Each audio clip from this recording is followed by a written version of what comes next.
அண்மை செய்தியை பார்த்துக் கொண்டிருக்கிறோம். தூத்துக்குடி மாவட்ட கூடுதல் அமர்வு நீதிமன்றத்தில் விசாரணை முடிந்து தீர்ப்பானது அறிவிக்கப்பட்டிருக்கிறது. தற்போதைய டிஎஸ்பி ராமகிருஷ்ணன் உள்ளிட்ட 8 காவலர்களுக்கு ஆயுள் தண்டனையானது விதிக்கப்பட்டிருக்கிறது. தூத்துக்குடி தாளமுத்து நகர் காவல் நிலையத்தில் 18/9/1999 விசாரணை கைதி மரணமடைந்த வழக்கில் இந்த உத்தரவானது பிறப்பிக்கப்பட்டிருக்கிறது.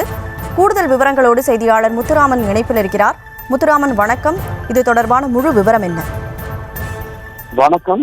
தூத்துக்குடியில் கடந்த 18/9/1999 தாளமுத்து நகர் காவல் நிலையத்தில் விசாரணை கைதியாக வின்சென்ட் என்பவர் மரணமடைந்த வழக்கு தொடர்பாக இன்று தூத்துக்குடியில் வழக்கு விசாரணை நடைபெற்று வருகிறது. இதில் தூத்துக்குடி மாவட்ட அமர்வு நீதிமன்றம் ஒன்றில் நடைபெற்று வந்த நிலையில் இந்த வழக்கில் தொடர்புடைய தற்போதைய டிஎஸ்பி ராமகிருஷ்ணன் உள்ளிட்ட 8 காவலர்களுக்கு இங்கு ஆயுள் தண்டனை மற்றும் 10,000 ரூபாய் அபராதம் விதிக்கப்பட்டு தாண்டவன் உத்தரவு பிறப்பித்திருக்கிறார். இப்பகுதியில் பெரும் பரபரப்பாக ஏற்படுத்தியுள்ளது.